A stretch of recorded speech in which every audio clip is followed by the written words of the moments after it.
you if I could get you to listen in. For those of you getting food, it's a good spread, so I understand why you're going to be queuing. If you wouldn't mind just very quietly coming back to the seats, because really we've got so much to get through and we've got such a great speaker. I'm going to take up just a few minutes of your time. First of all, welcome and thank you for coming to tonight's talk, which is the NABS talk on the Neuroscience of Emotions. I'm Uzma Afridi, I head up the careers team at NABS, and I'm delighted that you've been able to join us today. For those of you who aren't aware of who NABS are and what we do, we are your support organisation. We're helping to improve and champion the well-being of everyone within our industry, within advertising and media, the whole way through your career journey. And we're here in a number of ways, from having a dedicated advice line to masterclasses to help build rapport and influence, all the way to building resilience to pressure. We also put on fantastic talks such as this to inspire you to be doing the best work that you can be doing. There's more information, go to our website, I'll cut to the next bit, which is a big thank you first of all to Twitter, who've been our supporter this evening, and without supporters like companies like Twitter helping us put on an event like this, we wouldn't be able to do this. So thank you, and in particular to Rebecca and Rihanna, who both have helped us make this happen. Yeah. So, the main reason you're all here, tonight's talk is all about the neuroscience of emotions. An emotional component is vital for well-being and personal fulfillment, but feeling anxiety, stress and fear can ruin the best experiences that we have. We know that daily life choices that we make, from the food that we eat, to the people that we date, to the jobs that we take, they all largely are affected by our emotions. And no matter how rational we think we are, some of them are not necessarily logically driven. Emotions carry valuable information about our internal and external environment. And yet emotions are a topic that we rarely talk about or understand. So in this talk, Dr. Gabija Toleikyte will explain the real nature and importance of emotions, what happens in the brain when you experience them, and how you let them guide you into making some of the best choices for you. Moreover, you're going to learn where we make poor judgments under stress and anxiety, and how best to deal with them and in those situations. Now, our speaker, I've got this amazing CV sitting here. You've got an amazing speaker. She has completed her PhD at the University College London on neuronal basis of memory and navigation.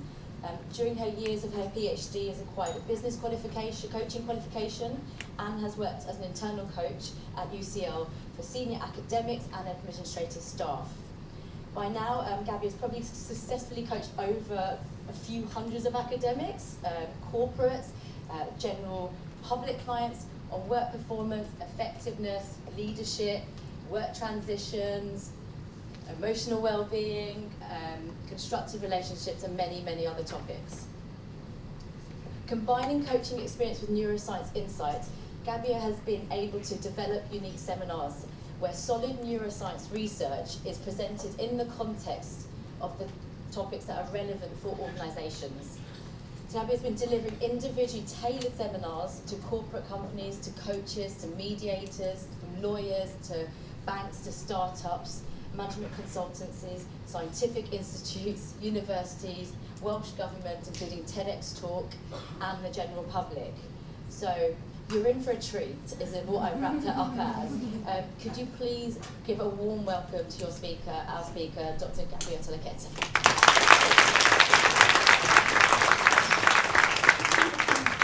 Thank you, good evening everyone. I still can see quite a lot of spaces here, so if anybody wants to move to the front, feel free to do that. Especially people who are just getting food now, just feel free to come here at the front. So, as you heard, I'm a neuroscientist, and I always like to kind of talk about the myths and the realities of the brain. Because there are so many of those mysterious topics, such as emotions, to be one of them, which if we only look at the physicality of the brain, we can really understand much, much better.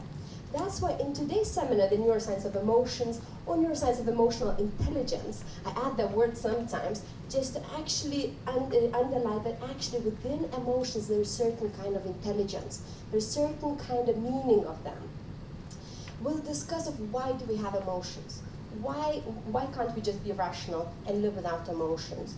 Then we look actually where in the brain, and this is actually real science human brain, where in the brain emotions happen, and what do those centers tell about for us to manage emotions, and how for us to actually take emotions into our decision making. We'll discuss also how really, really strong emotions can hijack our rational thinking, how can make us, every single one of us, as smart as 5-year-old at most, or as a dog really. And also discuss about the importance of incorporating our emotions into decision making. And I'll tell you some examples of people who can't do that and who are constantly stuck in indecision. You ask them, like, what would you like to eat? And they would be standing there in front of food and wouldn't know what to choose. They'd be like, like a bedridden donkey, which I'll tell you about. And last but not least, there is another emotive component of our well-being, which is called moods. And moods very frequently distort our decision making. So we'll actually spend a little bit of time discussing what's the difference between emotions and moods. And can we actually manage our moods? And if so, what do we do on a really practical day-to-day basis? And then I'll leave 10 minutes to answer your questions. So during the talk, feel free to make notes if you have any questions at all.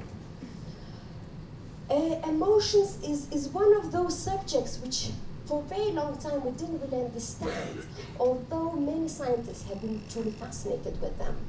And one of the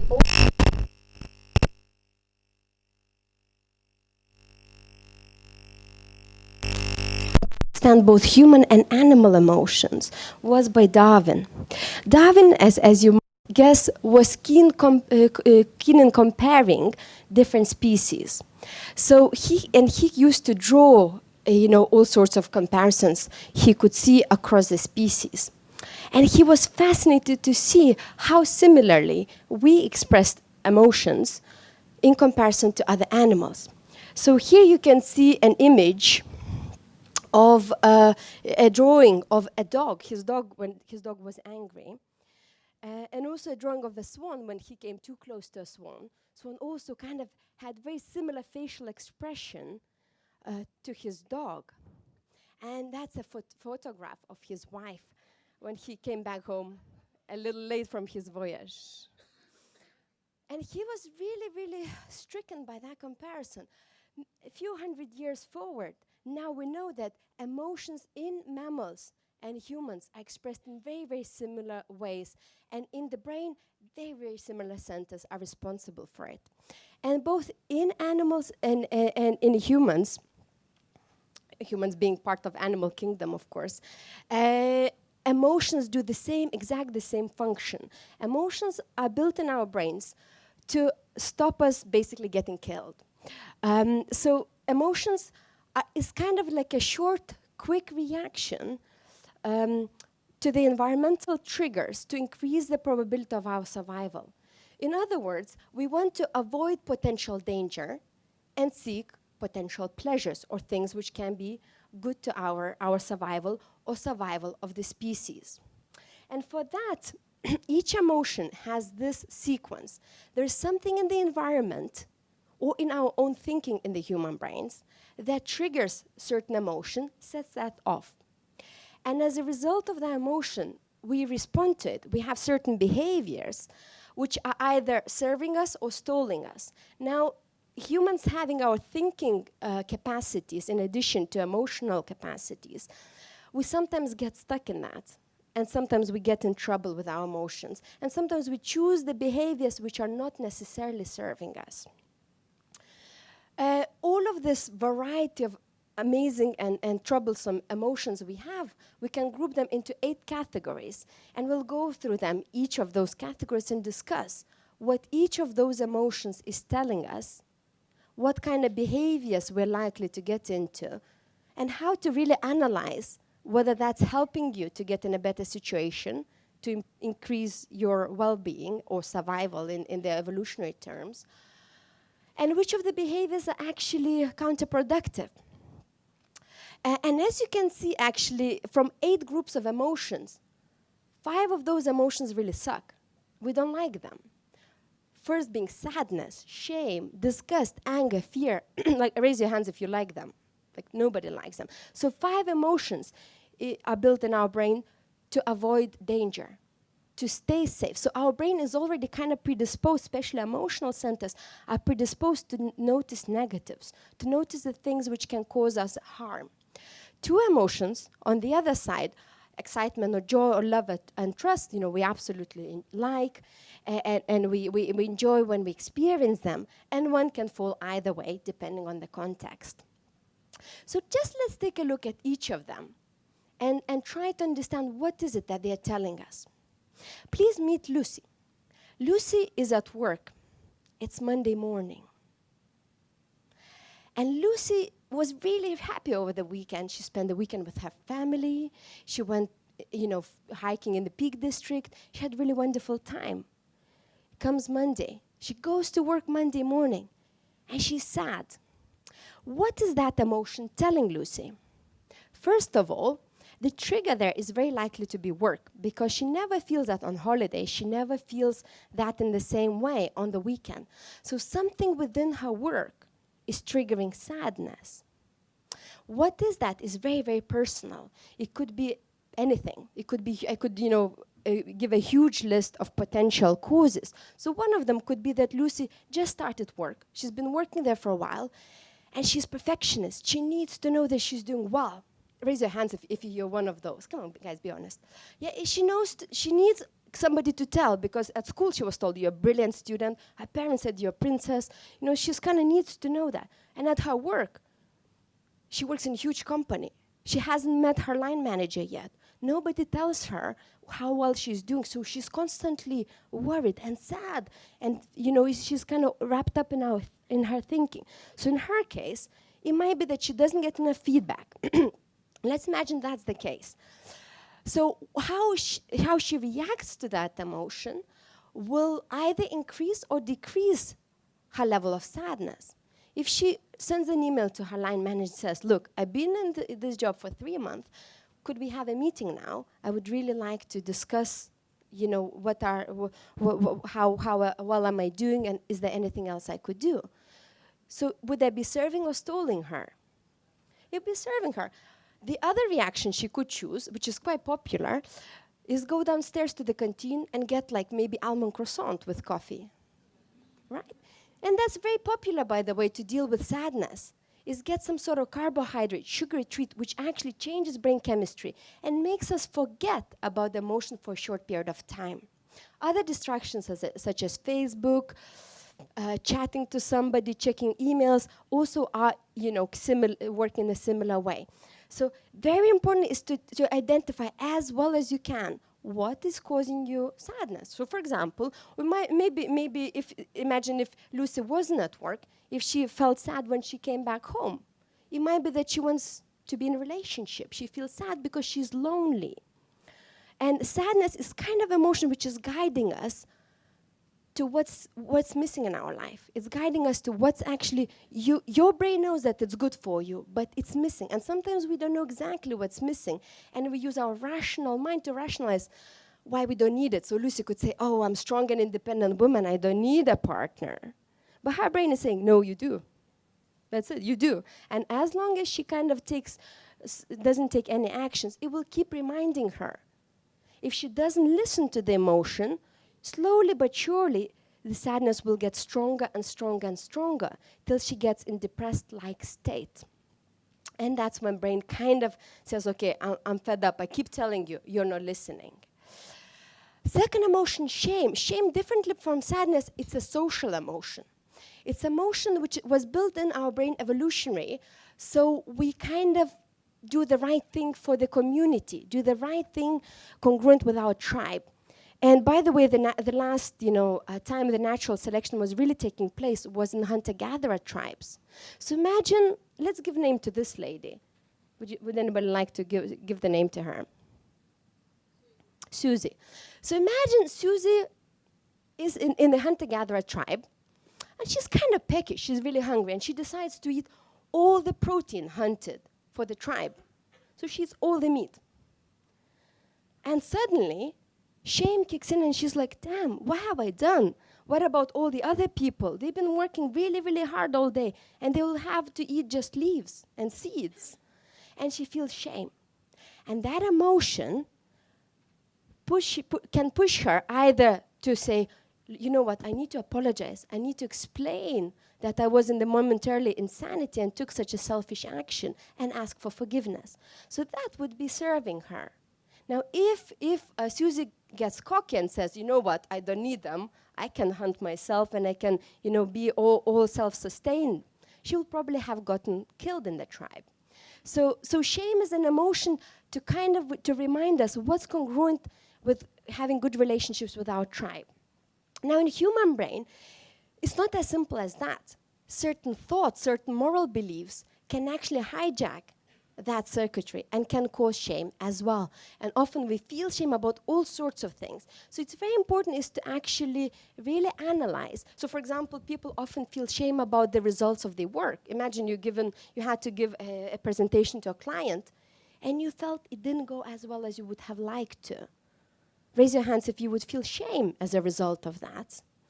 And if you felt you really could have done much, much better job if only you practice more, right? So we feel shame, and shame is there telling, practice more next time. But if as a result of that, you say, you know what, I'm just bad at talks, I'll never give talks again, would they be serving or stalling? They'll probably be stalling your career quite badly. So it's very important is to analyze, and to kind of analyze the patterns your actions fall into as you feel certain emotions.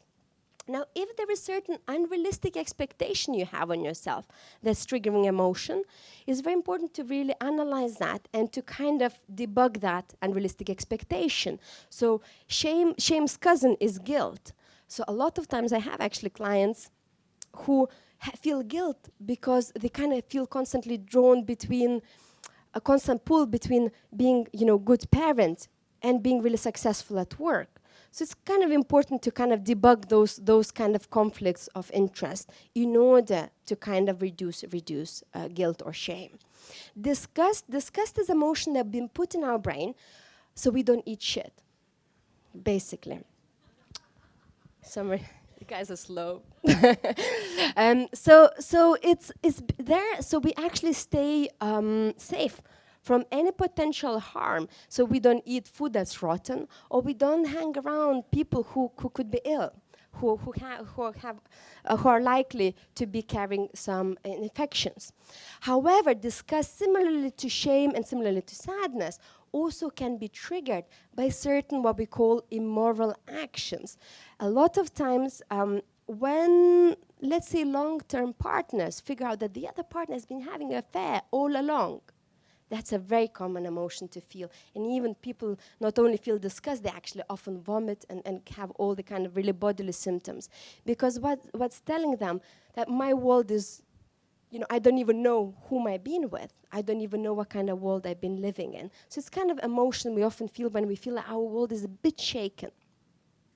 By the way, well, probably I wouldn't tell, but certain political events sometimes trigger that emotion for people as well. I'll try to be neutral here. Anger is an active emotion to the environment which is not good for you.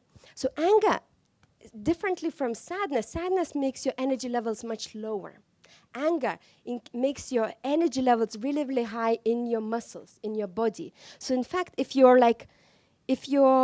cycling and somebody takes you over and you're like, you get angry on that person, you actually are quite likely to overtake them when you feel anger rather than sadness, because your body has more glucose and oxygen in your muscles. Now, anger is quite counterproductive emotion when you actually want to be intelligent in that situation, because all the energy is quite drained into your physical body and muscles. Again, with anger, as with any emotion, it's very important to look at what's triggering it and what behaviors could help me to change that situation. And anger sometimes could be really, really useful emotion. Imagine I'm walking down the street with my daughter. I have a 20-month-old daughter, Emilia. Imagine I'm walking down the street and somebody tries to kidnap her. And if I get just sad, I won't be able to do much about it. But if I get angry, you know, I can guarantee I'll be able to protect Emilia and do whatever it takes to get her back. So in that situation, anger and that kind of aggression and probably a lot of violence could be triggered by that, would be serving. However, imagine I'm walking down the street and somebody shouts, "Hey woman, your daughter is ugly." If I feel anger and exhibit aggression in that moment, it would be unfortunately stalling me. So very important is to actually really analyze what are the triggers, what's in this situation is not good for me.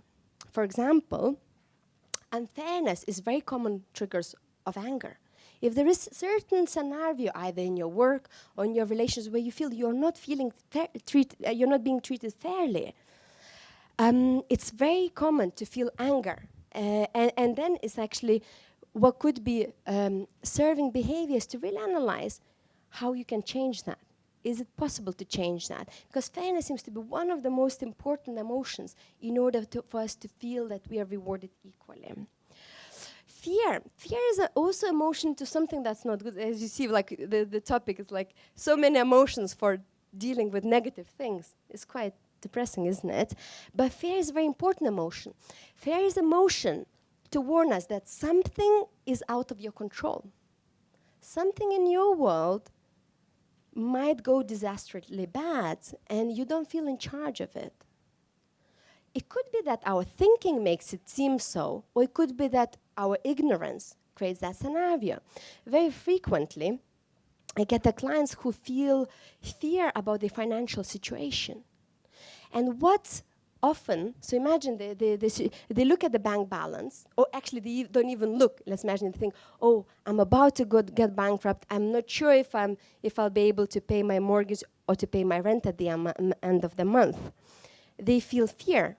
Now, what they do as a result of it either will help them or would stall them. Some people would say, okay, I just need to take a look at the balance and think about what is it I can do about it. Some people would say, you know what? I feel so bad, I need to distract myself. Let's go shoe shopping. Right? So that's very common, actually, by the way, behavior. Trying to distract, which causes a lot, costs a lot of money as a result, and unfortunately would be stalling. So putting systems in place and putting a plan in place usually creates safety, which reduces the fear slightly. And the more we work, the more kind of we break things into manageable chunks, the less fear normally we feel. Startle or surprise is emotion which is put in our brain to kind of prepare our body to something what could go either well or badly. Raise your hands if you like surprises. Now imagine you come back home and somebody broken into your flat and stolen all your valuable possessions. Nobody of us would like that surprise, would you? Or imagine you go to work and you figure out that you got a promotion, you got the role you exactly dreamt of. So you would absolutely love it. So startle or surprises kind of puts us in the position when there is, for a short period of time, we don't know which way it might go. Excitement or joy is the emotion which tells us we're on the right track. So all these emotions are a little bit like a compass, guiding our behavior and saying, you know what, you're on the right track. You're doing something what's important to you. And for humans, in addition to kind of feeling excitement and joy about physical gratification things, our highest values, our things which are truly, truly important to us as people, also cause those emotions. So that's something very important to look out for when you're in a relationship, when you're like choosing the hobbies, or when you're choosing which career path to take. Is that giving me joy? Is that giving me excitement? Do I feel kind of thrilled about it? And I know it sounds a little bit wishy-washy, but we'll look later on why is that important. Last but not least, love or trust is, in fact, very complicated emotion produced by multiple moments where actually there were events where somebody acted congruent with our expectations. And trust is one of the hardest emotions to recover if that has been broken. And that, again, it tells us which people are good for us, which people we're good to hang out with. So all of these emotions are kind of guiding us which way to go, which people to choose, which careers are working for us, what kind of daily patterns are working for us. Now, where in the brain these emotions are created, and what does it tell us about those emotions? So first, as you can see, this is a picture of human brain, and this is, like, as I said, real size. Would you like to touch human brain? I'll send it around. Feel free to squeeze it. If you could send it back afterwards, after it went all the way. As you can see, it's an ugly organ. It's not a pretty organ, but that's where all of your dreams, all of your personality traits, all of who you are created. Now, human brain has many different parts. However, we can actually kind of group those parts into three major classes: lizard brain, mammal brain, and human brain, based on when it developed in terms of evolution. As the names imply, certain animal species also have very equivalent parts of the brain. So lizard brain is the most primitive part, but the most reliable part in a sense. Lizard brain makes sure that you stay alive. It controls your heartbeat, it controls your breathing, it digests your food now while you're listening, and it doesn't fail. It doesn't stop. Now, if you were to damage lizard brain, you're not very likely to survive, so don't try to do it. Mammal brain, also called limbic system, that's where all the emotions originate. That's the experience of emotions take place there. And mammal brain only cares about safety. Mammal brain doesn't care about your aspirations, it doesn't care about your dreams, it doesn't care about your New Year's resolutions. It just wants to feel safe. And in order to feel safe, it kind of pushes us to act the same old way, which worked in the past. And sometimes those old ways are not necessarily the best ways, but it's familiar. Mammal brain loves familiarity. And when we experience too much novelty, mammal brain triggers emotions we don't like to push us, to steer us away from that. In order to keep us safe, mammal brain keeps track of the events and keeps track of what things were good for us in the past and what things caused us harm in the past. And as a result, those triggers of different emotions evolve through our life. Mammal brain is very self-centered. It only cares about your needs. It can't understand other people's emotions. It doesn't truly care about other people.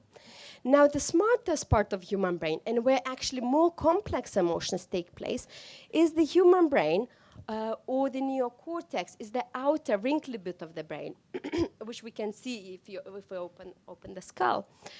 And that's the only part of your brain which can change. That's the only part of your brain which can grow and which can actually achieve new things and create new ways of being. Human brain produces a lot of different things. It has many different parts. And the functions of it are rational thinking, making smart decisions, collaborating with other people, understanding other people, feeling empathy for other people, prioritizing other people's needs, or understanding those people and trying to understand where they're coming from, especially if we have different opinions of the situations. So neocortex, or human brain, allows us to kind of step out of those automatic behaviors. Now, the smartest bit of the human brain is prefrontal cortex. Now, if you put your both palms, I can't do it because I'm holding mic, but if you put the both palms on your forehead like that, yeah, that's correct, you're covering prefrontal cortex. That's how big your prefrontal cortex is, at the very front of your brain. And that's a part of the brain you have to really take a good care of. Prefrontal cortex enable you to be intelligent at work, in a kind of traditional sense, intelligent. It enables you to prioritize your tasks, be reasonable, plan your day, critically assess situation, decide what to do, and get things done. But also, prefrontal cortex is the part of your brain crucial for your personality. There is plenty of really sad cases of people who damaged their prefrontal cortex, such as Phineas Gage, who got metal rod over his face and forehead, or people who were cycling without helmets and fell off the bike and hit the prefrontal cortex, or very sad cases of people tripping over, from the top of the stairs and falling onto the floor on the forehead, whose personality changed irreversibly as a result of it. Also, actually, stroke victims often have damage to prefrontal cortex as well. So prefrontal cortex enable you to kind of have a sense of self, enable you to be motivated by certain things other people are not motivated. It's kind of your core values are created by that part of your brain. Also, prefrontal cortex is crucial for you controlling your urges and for you kind of suppressing your emotions whenever that's appropriate.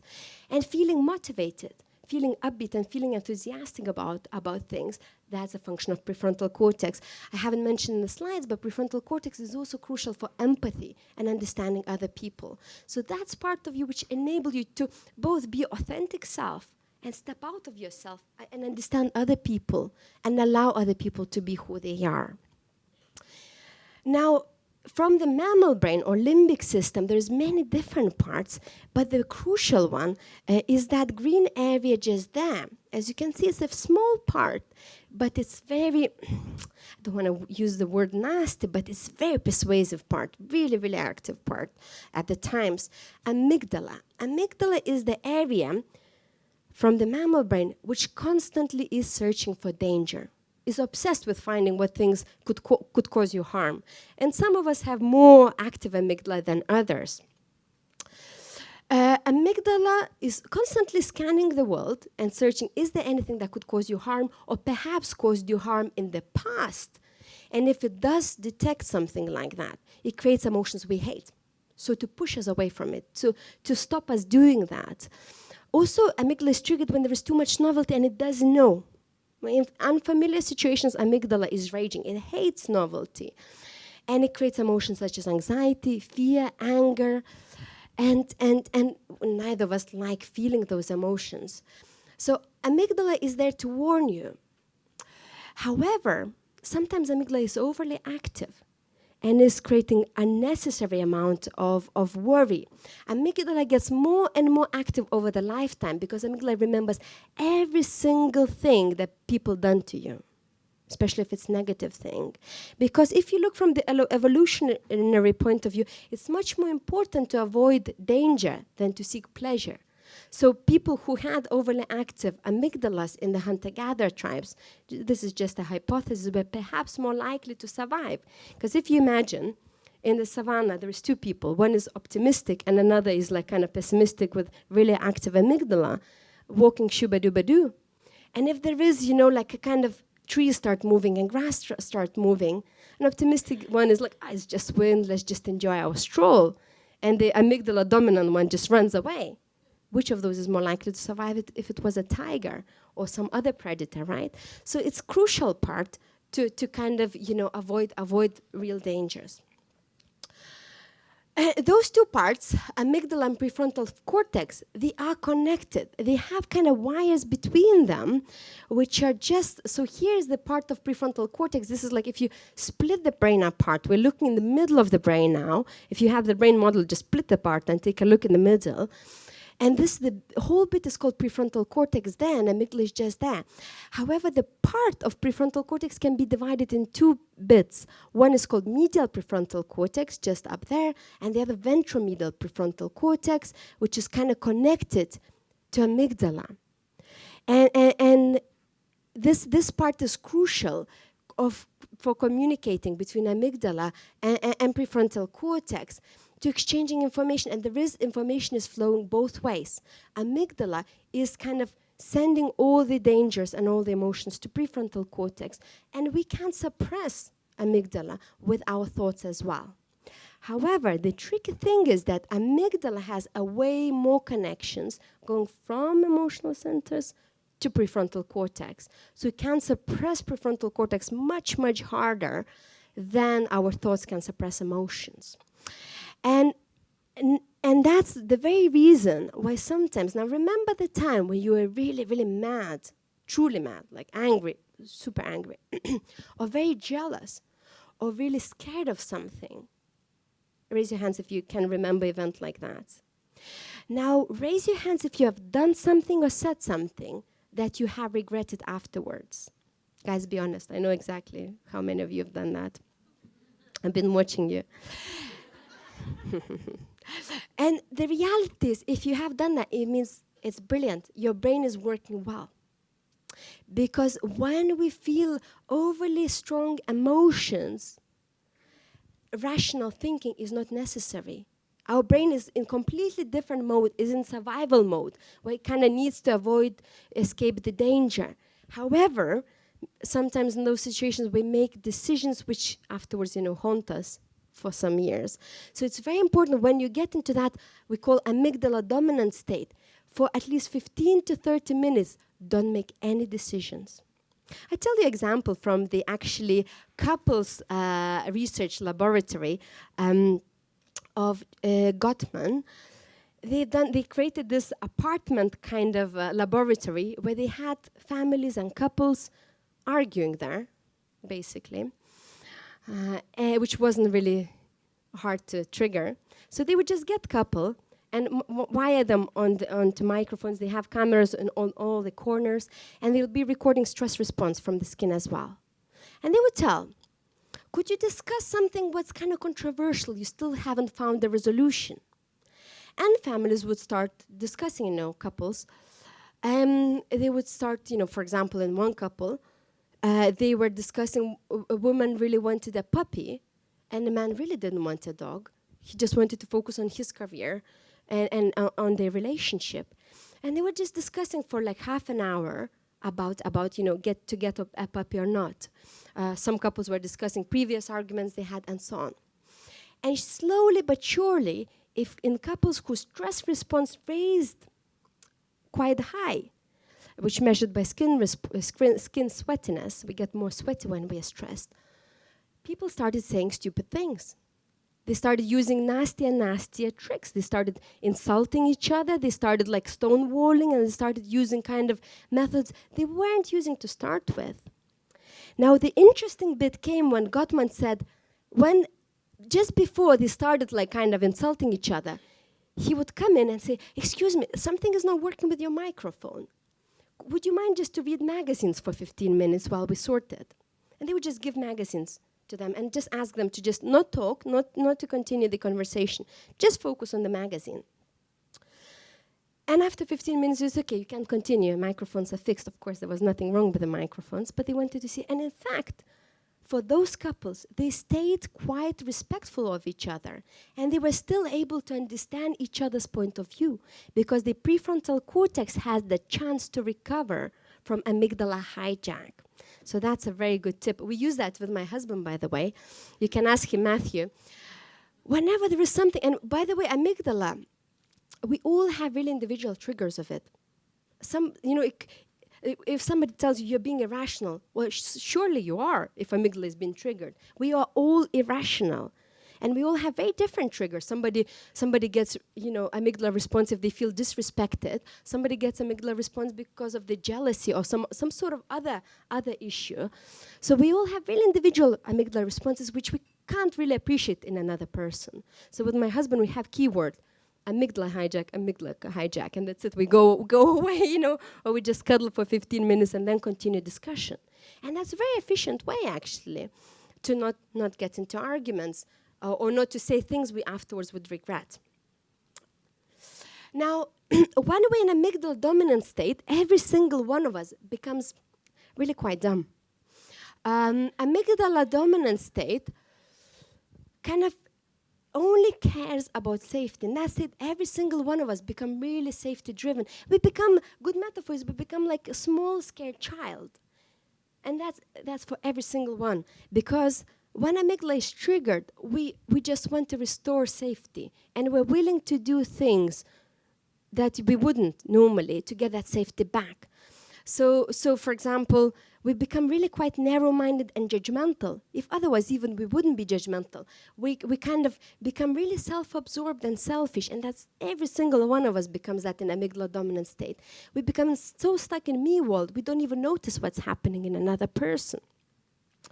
And we can't understand another person. It's the same as expecting a person who has, I don't know, like imagine somebody had the leg chopped off, and you're telling them, run. Why can't you run? What's wrong with you, right? The same as when we expect person in an amygdala dominant state to care and understand other people. Is as physical as that. We quite like the kind of really binary world in that state. This is good, this is bad. We can't understand really complexities of the reality. And when we're in amygdala dominant state, we're much more likely to notice all the other negative things in the world. So it distorts the reality. When we're in amygdala dominant state, our kind of negative things are outweighed and amplified tenfold. And positive things get forgotten very, very easily. So the world seems much, much darker and much worse place in amygdala dominant state. However, it's important to remember that that state doesn't last.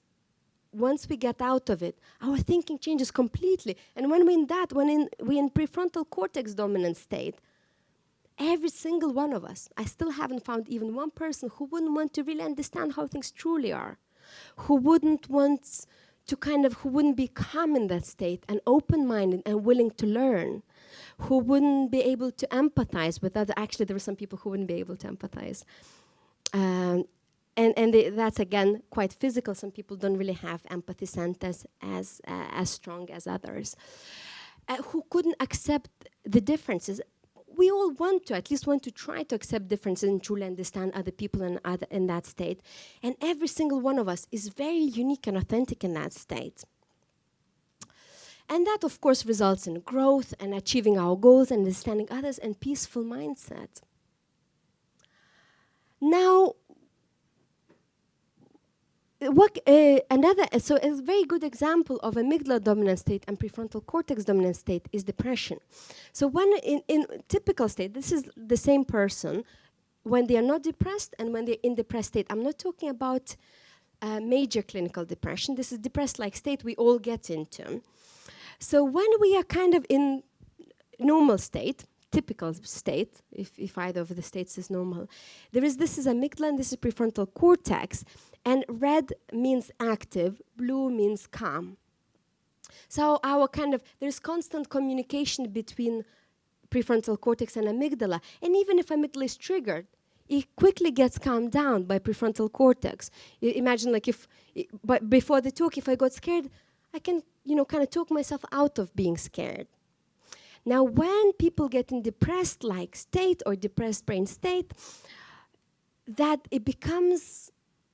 amygdala gets so active, it inhibits prefrontal cortex. And since prefrontal cortex is so calm, so kind of inactive at that state, it cannot stop the worry produced by amygdala. So kind of that keeps on going, and we keep on ruminating. And that state is self-perpetuating. So it's really, really hard state to get out, unfortunately. Now, what could be the tricks and tips to calming the amygdala? Would you like to actually just try one method? Raise your hands if you would. Brilliant. So I'll just guide you through one breathing exercise, which if you get in really strong amygdala state, it's really quite effective. But you feel for yourself. So I'll ask you to put whatever you have. You won't need to take notes now. Close your eyes and just follow my instructions. Now breathe in to the count of 4. Hold to the count of 4, and breathe out to the count of 4. Once again, in to the count of 4, hold to the count of 4, and breathe out to the count of 4. Now as we're breathing in the third time, imagine it's sunny outside, and you're breathing in that sunshine. You feel your tummy, you feel how your tummy gets really big, full of that sunshine. You feel your chest, your back. You feel how your body expands, filled with that sunshine. Hold it for a little bit. And breathe out slowly and gently. Now imagine you're by the sea. You can hear the seagulls and the waves crashing into the shore. And you breathe in that freshness and freedom. You feel your tummy. You feel your chest. You feel your back. And breathe out slowly and gently. Now imagine it's a winter time, snowy outside, and you're sitting by the fireplace, maybe with a blanket around you and hot cup of tea. And you breathe in that coziness and warmth. You fill your tummy. You fill your chest. You fill your back. And breathe out slowly and gently. Now, lastly, imagine there is a small candle on the table. And you look at the flame of that candle. And you breathe in that peace and tranquility. You fill your tummy. You fill your chest.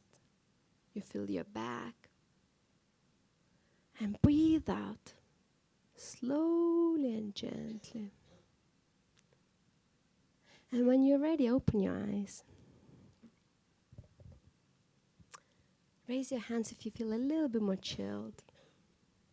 So what happens when most of us constantly have a level of stress in our body and brain? We have that kind of underlying low-level stress, which changes the way we breathe. And in turn, just faster breathing alone can cause more stress. So when we actually slow our breathing down, and if we distract our brain with pleasant imaginaries, as I suggested to you, our brain takes that opportunity to relax and recover. It triggers a relaxation response in the brain. So breathing is one of the most effective ways to calm amygdala. Another way is exercise, and the best exercise is walking. Just walking. It doesn't matter how fast, it doesn't matter how slow, it doesn't matter. Just moving. Just moving around, especially if you combine that with being outside in nature. The third best way is cuddling. Or, whatever, you're cuddling a pet, cuddling your partner, cuddling a baby. When I was writing my PhD thesis, I used to go to my brother's, who had a little daughter, Yulia, at that time. And I used to just go and cuddle her. She welcomed that. But it really worked the miracles to calm my stress response down. Again, any loving interactions and caring, mutually empowering caring interactions reduces stress response and calms amygdala down.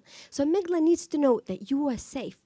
By the way, also sorts of affirmations. Anybody heard of Louise Hay, positive psychology? So all of those positive affirmations work on amygdala.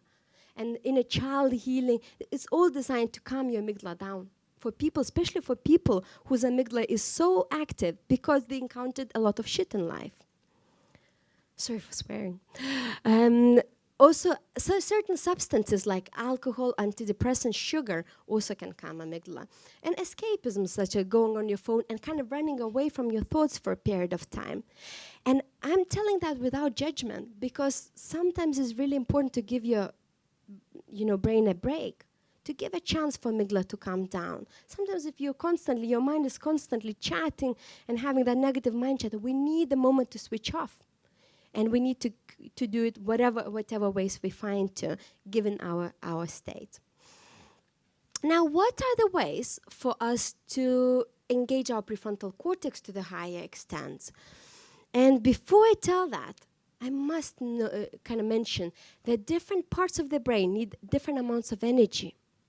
So the cheapest part of your brain to run is the lizard brain. The lizard brain is like a small annoying Vespa. It's always active, and brain always finds the energy for it. Mammal brain, which amygdala is part of, is like a car, normal car, or nice car in this case. It needs significantly more energy than this annoying Vespa, but it's still kind of, it drives for a while and it has a moment to calm down when we sleep. Our mammal brain is resting other than parts of the brain which are responsible for memory, which are processing memory when we sleep, but other parts are relaxing and resting. Now, prefrontal cortex and other neocortex centers are like a plane. They need enormous amounts of energy. And brain is very smart how it gives energy. Firstly, prioritizes giving energy to the lizard brain, if there is any left, to the mammal brain, and only if there is any left, to the human brain. What does it tell us? That firstly, when we're tired or stressed, we can't expect to be able to think with our prefrontal cortex. Often we have really unrealistic expectations how long we can be in the prefrontal cortex dominant state. Could you guys guess how many hours a day on average we can be prefrontal cortex type of intelligent? 3? Anything? Anybody? 5? Usually about 4 to 6 hours, depending on our habits, depending on our own individual brains. If we have, I'll give you some tips how to kind of, how to prolong that a little bit. But very important to realize we can't be in prefrontal cortex intelligent state all day long. By the evening, most of us are mammals at most. So it's true. It's definitely true. The ones who are laughing most, they are the most mammals, I believe. So when there isn't enough energy, when we are hungry, tired, stressed, we revert to automatic habits, and we revert to being selfish bastards. Because mammal brain is not capable to care about others. So imagine, I'll give you an example from my life. At the end of the day, my husband works really long hours. He's a really, really hard-working person. He comes back home. I miss him, right, during the day. And if I run up to him straight away and say, honey, I have so much to tell you. I really want him to be like engaged in what I'm telling him. Am I being realistic? No, because he's in a mammal brain state. So what's the best way for me to do? Is to give him some time to replenish, to give him an hour or two to recover, give him maybe some meal, a glass of wine, and after an hour to come to him and say, look, now I really want to share with you what happened to me and Amelia today, what things we've done. And then he's actually got the chance to get back to his prefrontal cortex dominant state. And especially, by the way, that applies to every single one of us, but especially for people who have quite stressful jobs or who kind of worry a lot and who are stressed out about their life a lot. Now, how can we actually stimulate or give a chance to us to be more in prefrontal cortex dominant state? Sleep. Sleep is one of the most important things for our prefrontal cortex, because when we think, there is a lot of neurotoxicity happening in your prefrontal cortex. And when we sleep, that's all being cleared out, and our brain chemicals are being restored. Regular breaks, food, nutritious food, meditation, mindfulness, and other habits that help you to replenish, exercise, talking things through, sometimes analyzing the situation and helping others. So there's just a list, choose one, at least do one of those. Now, if we already kind of looked at, okay, prefrontal cortex helps us be kind of, intelligent and empathic and care about others, and the amygdala kind of makes us quite depressed and quite self-absorbed. So wouldn't we just cut that connection between prefrontal cortex and amygdala? Wouldn't we be better off, right? You can come to me for that procedure, by the way. And the reality is no. And tell you the story. Antonio Damasio is really wonderful neuroscientist. He really done some very interesting experiments with people who actually had those connections between amygdala and prefrontal cortex broken. And his conclusion is that we're not really rational beings. We are rationalizing beings. We actually emotional beings who use our rational mind to justify to ourselves why we made certain decisions. And let me tell you why he thinks that. He had a patient who came to him. He was actually sent to him by his wife. His wife said, look, my husband, let's say John, was really intelligent solicitor. And suddenly he's just changed. He had this brain surgery, and by mistake they cut the connection between amygdala and prefrontal cortex. Surgery was to do with something else. And he just became different. She couldn't describe what exactly about him was different, but he became annoying. And she would say, like, he's just so annoying, I don't know why. Patients just don't go to him anymore. Patients are annoyed at him, are angry with him. He used to be really successful. People really liked him. And he's just not the person he used to be. He's just different.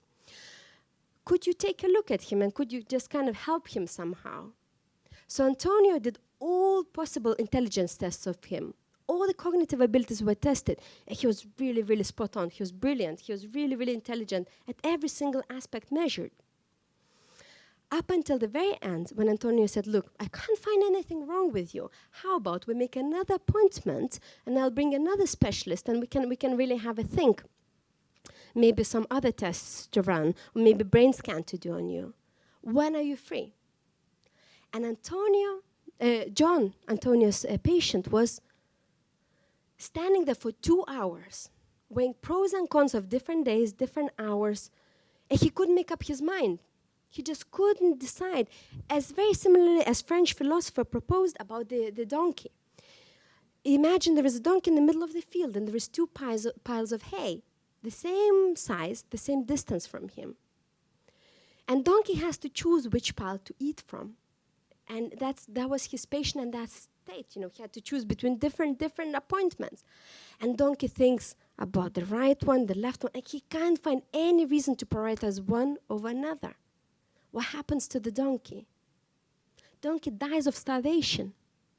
And the same very similar things happen. Of course, they don't die of starvation to people who have actually that ventral medial prefrontal cortex, or part of prefrontal cortex which connects it to amygdala, damaged. They can no longer make decisions. They're constantly stuck in analysis paralysis. But in addition to that, these people become very impulsive with decisions, and they take a lot of risk. They can't quite actually even make like Antonio done a lot of tests on gambling tasks. People who have damage to that area, they are not very intelligent actually in that task. Although they can weigh all the pros and cons, and they can do the calculation when asked, but when they're actually on the task, they're very impulsive and they're just very quick to judge, and they don't really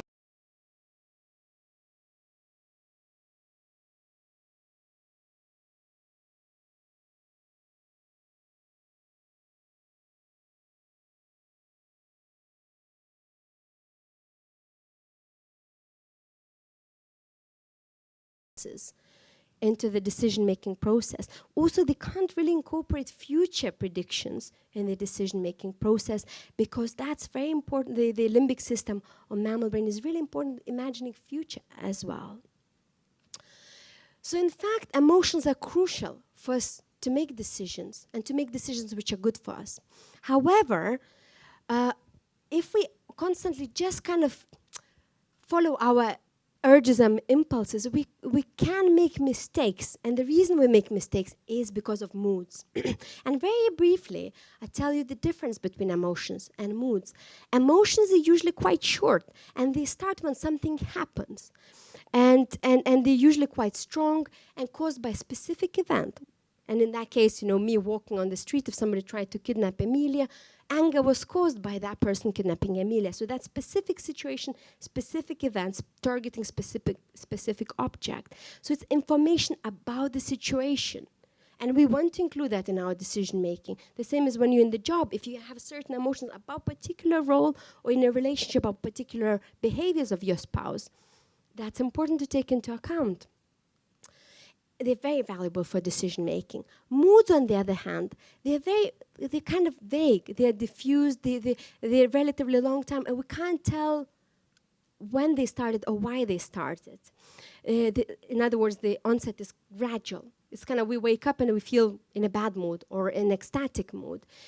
The cause is unclear. They are unfocused, and they tell us about the information about your current state of self. Well, actually, in the neuroscience, it means your brain chemistry. And that kind of changes from day to day. And if we kind of keep on acting on moods, they can distort our decision-making process. So for the end, just let me take you through three or four actually, main brain chemicals, and discuss how they affect our moods and what is it that we can do to balance those moods and to manage those moods. First, serotonin, probably one of the best known by the effects on the mood, but serotonin is crucial for us getting good sleep. On the night if we don't sleep very well, most of us are almost guaranteed to be quite cranky and quite moody, and that's because if we don't get into the deep sleep state, we don't get as much serotonin produced during the night. So most of us are in a kind of more melancholic state. Serotonin helps to deal with pain. And lack of it causes depressed-like state. Also, actually, lack of serotonin causes quite obsessive behaviors and obsessive thoughts. And when people take the medication to increase their levels of serotonin, usually those obsessive behaviors and obsessive thoughts are reduced. Now, what are the other ways we can increase serotonin? Sunlight, exercise, especially running or cycling, actually are really good for increasing serotonin. And I just kind of also counterbalancing effects of amygdala. So instead of letting your amygdala notice all the negative things around you and all the things you failed and done wrong, doing the opposite, writing what things went well today. What things, there is a kind of gratitude list, but I don't quite like the name of gratitude. I tell my clients to write 10 things what went well today, or 5 things, or 3 things, it doesn't matter. In that way, you're training your brain to notice good things. And once you notice those good things, there is a squirt of serotonin in your brain. And that would it kind of keeps on amplifying. The more things, the more you work on that, the more positive things you'll start to notice. Mindfulness, laughter time with friends, massage, and also some certain tryptophan supplements like 5-HTP at I think 200 milligram doses is quite effective to slowly, gradually increasing serotonin. One secret is, I know maybe feminists might not be happy of me mentioning this, but serotonin levels for women fluctuate. And we have the most serotonin in our ovulation time and the least right before the period. So what I personally do, actually I take some 5-HTP supplements, a little bit after ovulation, just on the kind of to balance out for that effect, especially if I have a lot of important work to do, like seminars to deliver, because that natural fluctuation happens for most people. Also, on average, women have less serotonin than men do. So they're more likely to worry. And they're more likely to kind of ruminate over things and overthink things. Carbohydrates help to increase serotonin as well. Other neurotransmitter, dopamine. So whatever you enjoy, like did you find food delicious today? Raise your hands if you did. Now the ones who raised their hands, you probably have good levels of serotonin in your brain. It means your dopamine. It means your dopamine system is working well. Because anything that feels pleasant to us, whatever you take, it only feels pleasant if we actually can trigger dopamine in our brain. And if I put wires in your brain and stimulate reward centers, you'll be pleased out, basically. There's some interesting experiments done on humans and animals with that. Really kind of fun experiments, because I tell you briefly actually, the epileptic patients, they were asked if they wouldn't mind, they had some sort of kind of surgery done on their brain, and they were asked if they would mind if the experimenters put the electric wire in the reward centers, and they had the remote with a buzz, they could trigger pleasure in their brain. They didn't need to do anything else. So we need to work really hard to get pleasure, like watch a nice movie, have sex with our partner, or eat delicious food. They just needed to press the buzzer. And to cut the long story short, they didn't want to do anything else. They were sitting on the sofas and just buzzing and buzzing and buzzing. And their spouses, they just took the remotes away and asked that to be taken away, because basically they didn't care about anything else. So dopamine is really, really powerful neurotransmitter. There is multiple ways to trigger it. So, I pressed the wrong thing.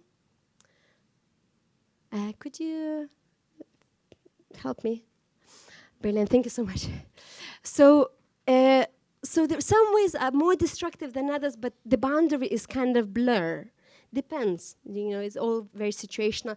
One thing I would say kind of is, I strongly would recommend not to include in your dopamine supply is recreational drugs. So recreational drugs mess up your dopamine balance, because recreational drugs, they trigger dopamine system to the extent the normal, natural things would never trigger. And then the things which used to cause you pleasure don't give you any dopamine. It takes quite a long time for your dopamine system to recover. So I wouldn't recommend that. Other things, alcohol, sugar, coffee, distractions, and procrastination and multitasking, are a bit more situational. But the reason we do those things, even though we say, oh, I will never procrastinate again, I'll do this task on time next time, I won't procrastinate, you will, because it will give you dopamine. Now, other ways are a bit more constructive and help us to get things done, is actually breaking tasks into small chunks and ticking things off your to-do list, right? Feels nice, doesn't it? That triggers dopamine as well. Meditation, exercise, doing the hobbies you enjoy, spending time with people who kind of treat you well, and also doing specific tasks at your work that you enjoy, or being in the career you love, all triggers dopamine as well. GABA is a neurotransmitter which is one of the most important neurotransmitters to keep us sane. GABA is so-called, I keep pressing the wrong things, I'm really sorry. I'm overly excited. GABA is a neurotransmitter which keeps your thoughts clear. So imagine you have 100 thoughts, and GABA kind of suppresses many of those thoughts and keeps maybe 10 thoughts for you clear. Now, when we have low levels of GABA, we can't do that. We just have enormous amounts of thoughts, but we can't focus on any of them, and that causes anxiety. GABA is very important to regulate the levels of anxiety. GABA, similarly to serotonin, is also actually seems to be lower. Women on average seem to be lower in GABA, and that seems to correlate also with the reproductive cycle. Ways to increase GABA: physical activity, as usual. That seems to be best thing to do, isn't it? Yoga, meditation, mindfulness. Certain foods, oats, bananas, nuts, broccoli, just don't combine them all in one. But all of those seem to be quite good because they provide precursors to produce GABA later on in your brain.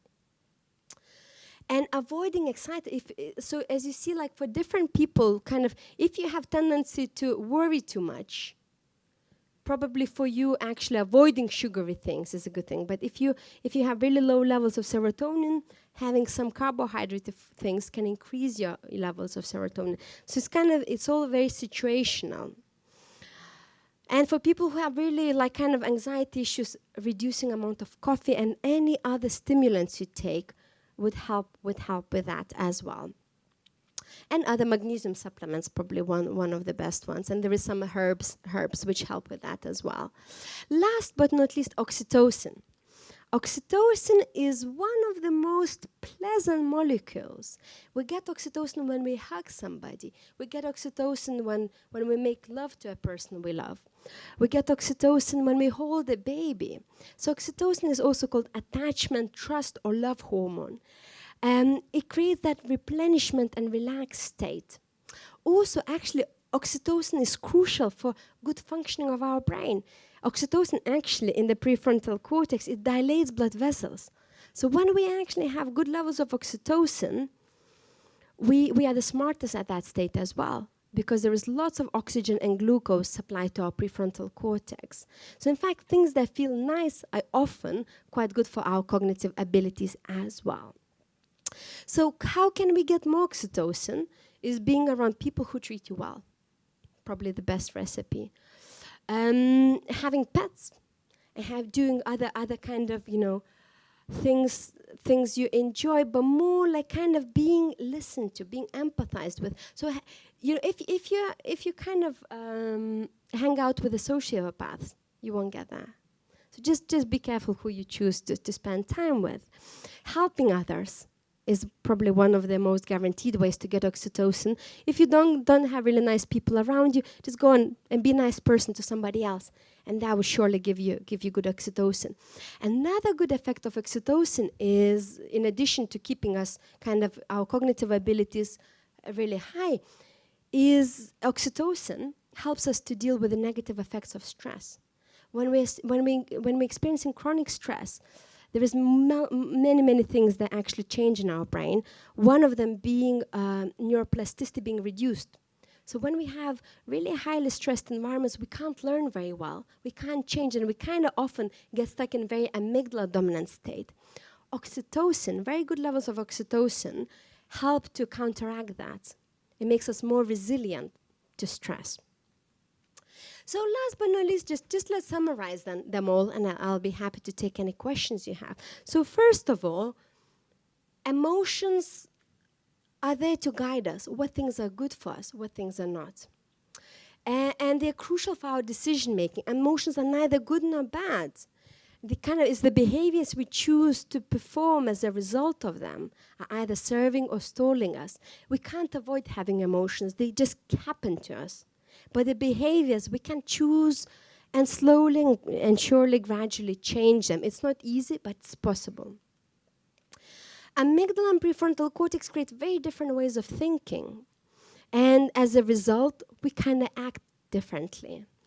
Overly active amygdala can suppress your rational thinking, what's called amygdala hijacking of prefrontal cortex, and it's very important for at least 15 to 30 minutes of amygdala hijacking not to make any important decisions whatsoever.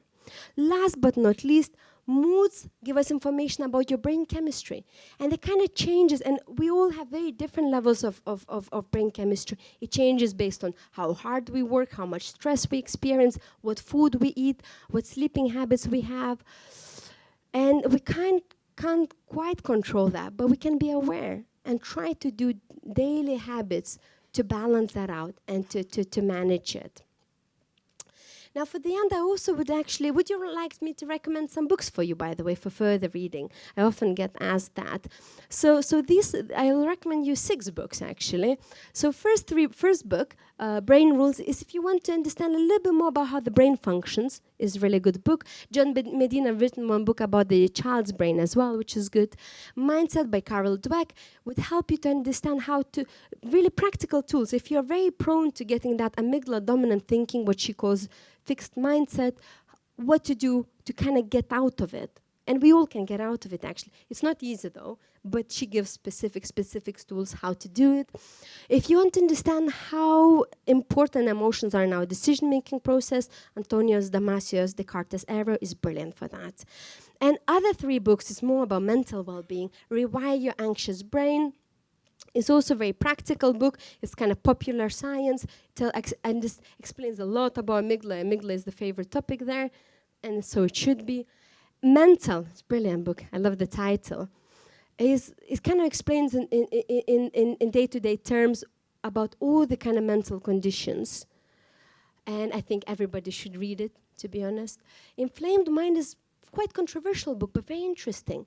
It discusses about the idea that depression for many people can be caused by inflammatory response of the body and brain, which is triggered by stress often. And there is quite a lot of actually research now backing that up. And so it's very important to read, especially if you kind of get chronically depressed like that. And also if you get like kind of itchy brain, really cloudy, foggy head, read that. It might help you. If you want to get in touch, there is ways to get in touch with me. I'll take some questions now, but if I don't have time to answer your question, feel free to email me, and I'll do that. I'll answer to the email. Thank you so much for your attention, and happy to answer any questions.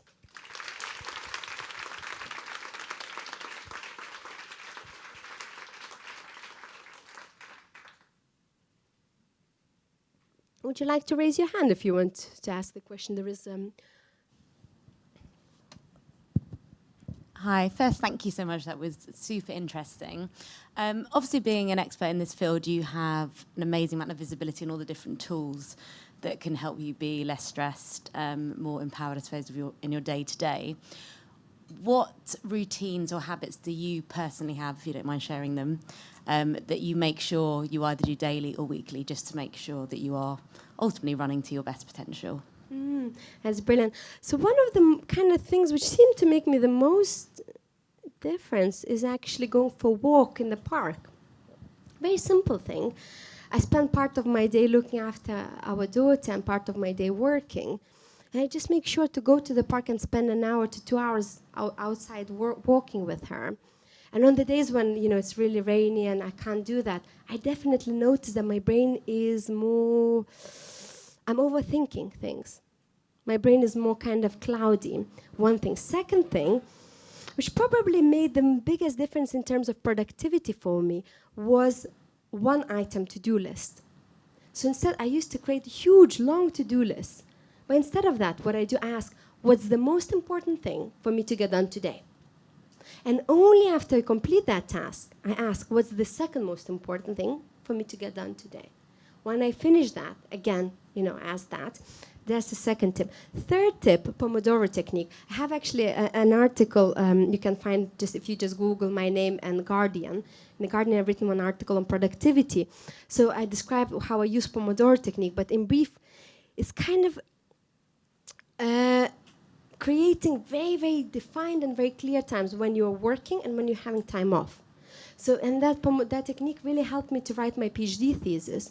So I would say, okay, I'm writing for 15 minutes, and then I'm having 5 minutes off.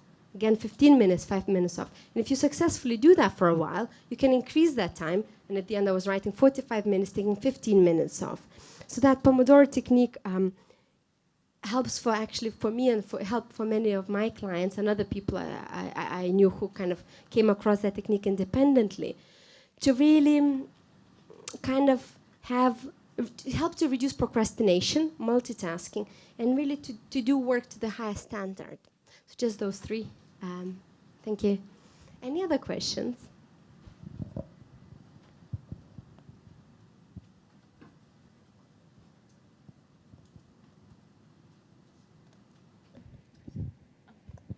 Hi, thank you so much. I just had a question about the prefrontal cortex. Yeah. So you said that it was split into two parts, the executive and the... What was the second part? Yeah, I actually made the mistake there. So two parts are dorsolateral, and the other is ventromedial. So dorsolateral is like a computer, executive center of the prefrontal cortex. Ventromedial is that kind of emotional overthinking. So it's kind of a cross between rational brain and emotional brain. It's like a gate between those two. And that's responsible for incorporating emotions in our rational decisions. So I separated in the slide I called executive functions and personality, but they kind of don't necessarily correlate to dorsolateral or ventromedial parts. So if one part is for empathy and the other part is kind of for computer functions and executive functions, is it possible that one part can be stronger than the other? Yeah, definitely. Okay, because why do we get people that are really good at their jobs, but then they have no empathy for other people?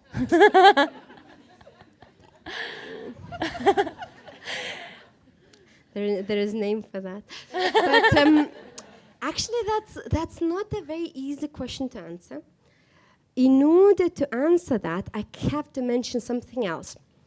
In fact, I've given TEDx talk on that. The TEDx talk is called The Neuroscience of Empowering Leadership, where I discuss that question in greater detail.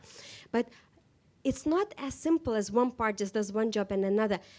There is also networks in the brain where multiple parts are involved to do certain complex functions. And there is one network called default mode network, which we activate when we're kind of engaging with people and being, nice and kind of having pleasant relationships with people. The other, when we are fully focused on the task, is called a task positive network that gets activated in the brain. Multiple brain centers are involved in that. And in the brain, we seem to actually, when we're in really task positive network, we seem to kind of block the resonance centers or the default mode network.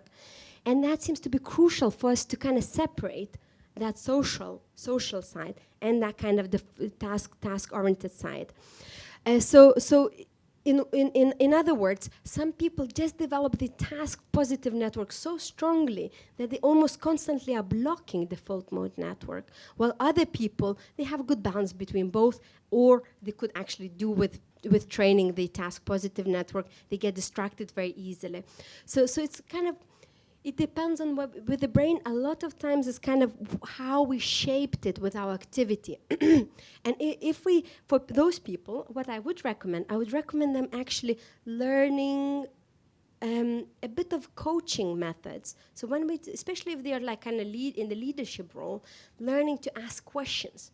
rather than give indication, give the kind of commands, what's called more like resonant mode leadership, kind of asking more questions, trying to understand what other people are doing, and that's training the default mode network. And naturally, bit by bit, they will train, and they still do have both networks, but the task positive network is just more of the kind of default state. It's not that many people that they don't feel empathy at all, actually. I think it's 10% or 5%. I don't even know the statistics. So it's not as many as we would think.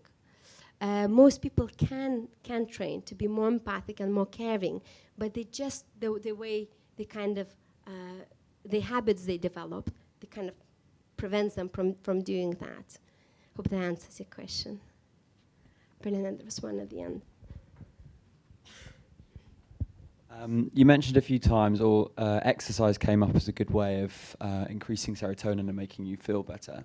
On the other side of things, how big an impact can alcohol have on negatively affecting your mood and your brain and the chemistry in your brain?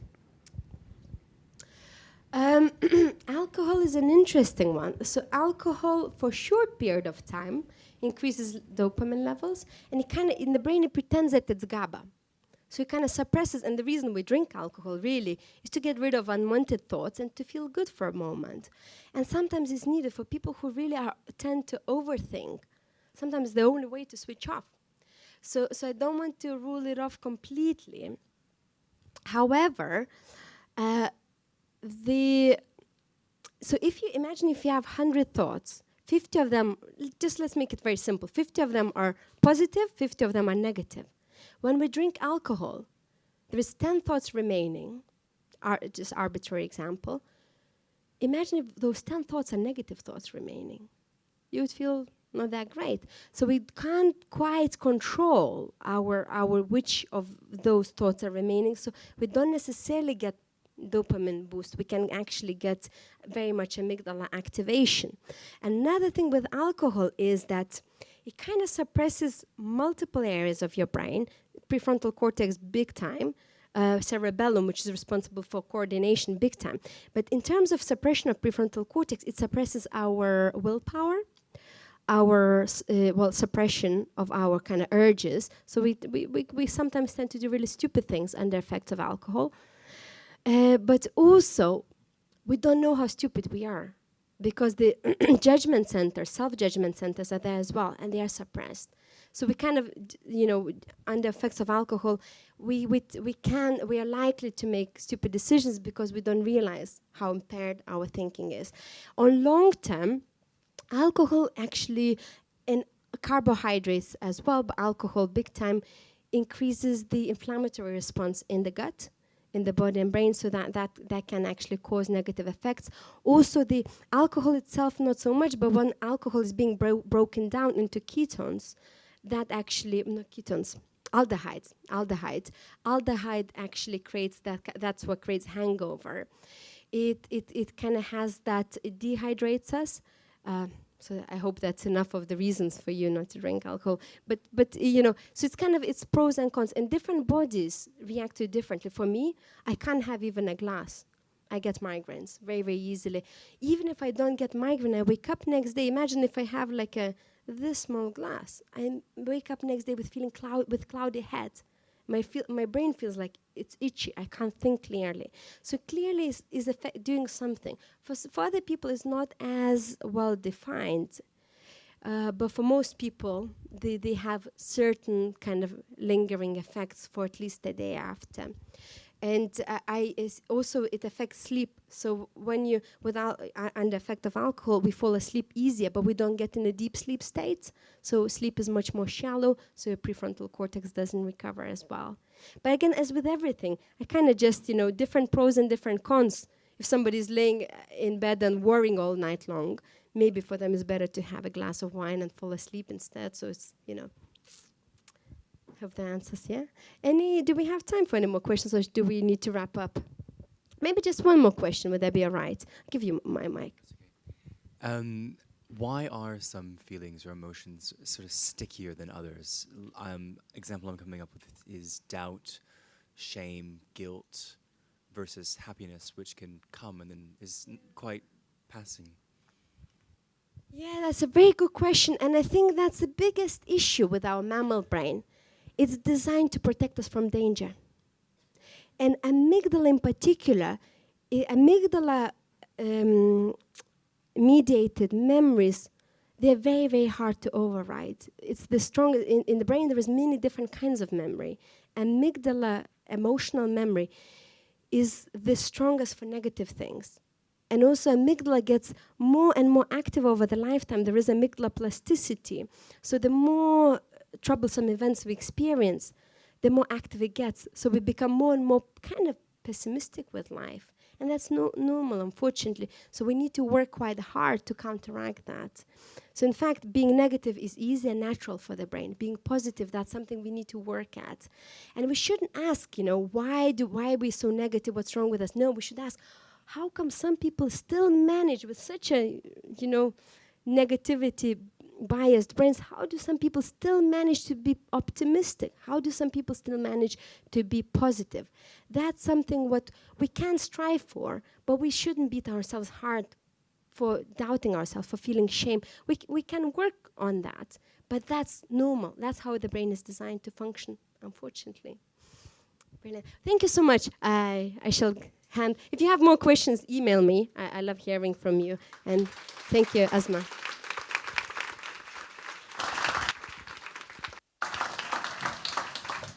Okay, I told you weren't going to be disappointed with that talk.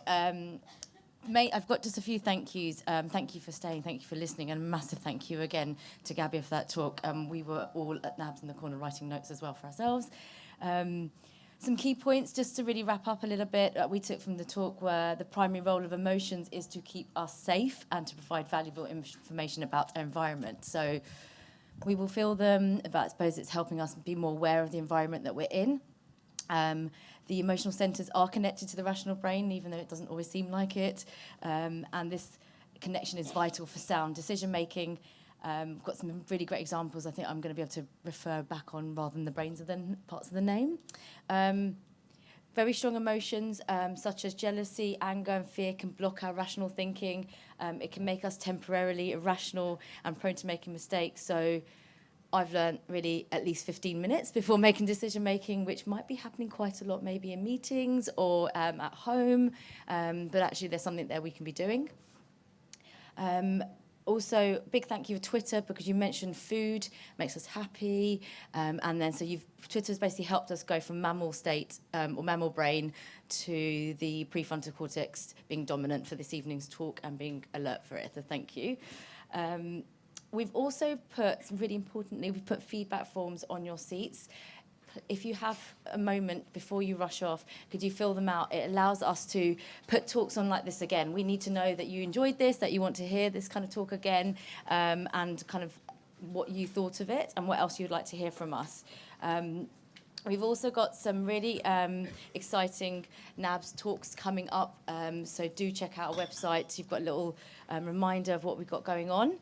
I also wanted to mention to any of you here, if you haven't heard, we've got our first wellbeing conference coming up called Wellfest. That's on Tuesday, the 12th of November. It's a one-day conference. It's specifically for our industry. It's all about wellbeing. We've got some incredible speakers. We've got practical tools and advice from experts with real-world experience, empowering you to change the workplace for the better. So please, if you can't come, please let someone at work know. See if you can send someone from your company, get a ticket while you still can. And also really, we're also all about community. So if you see an event or a service that you think a colleague or friend in the industry would benefit from, please pass it on to them, let them know about NABS, let them know about the services that we have.